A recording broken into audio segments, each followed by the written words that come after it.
It's a hard, depressing time of the year. Waking up is what they set drip down one by one. You see those people standing there forgetting the words and fear setting their eyes? Well, do you know what I'm talking about? Well, where have you been for the last 10 seconds? Here's a clue. Listen, if you didn't know, I'm talking about why speeches aren't good for you. Listen here if you want to know. Here are your answers. Kids mostly end up sick by the time they say the speeches. Look at me. I've got a cold and a sore throat. Let's look at why people are more likely to get sick. I asked my dad, who's a doctor. He said the cortisol goes up with stress and this reduces your immune system and that they are more likely to get sick. And there you go, people. Speeches can make you sick. So remind me why speeches are good for you. Let's look at stress in another way.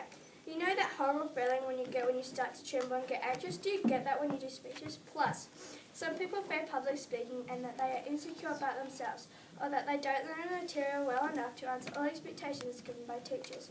No pressure, right? Honestly, this will bore you, so if you get bored, then get comfortable. This might be a lie. Some people who are too lazy to think of their speeches get their speeches off the internet.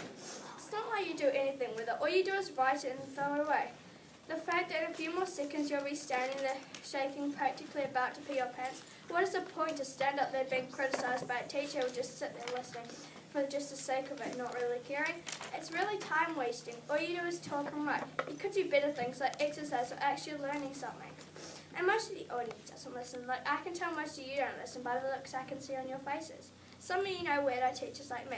I asked a teacher and all she said, and I quote, "You put it in the shape of a hamburger and write spiritually, mentally and physically." Like you don't even know what that means.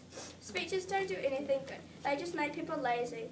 Kids don't have much time, and at this age, people don't concentrate as much as older people do, and it causes them not to focus. They just slap down words and make it make sense. Speeches make you nervous. Have you ever wondered if anyone gets nervous? Well, guess what? Everyone gets nervous.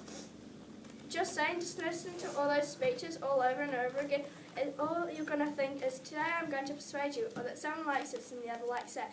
Soon high school's eardrums are going to burst into a million pieces.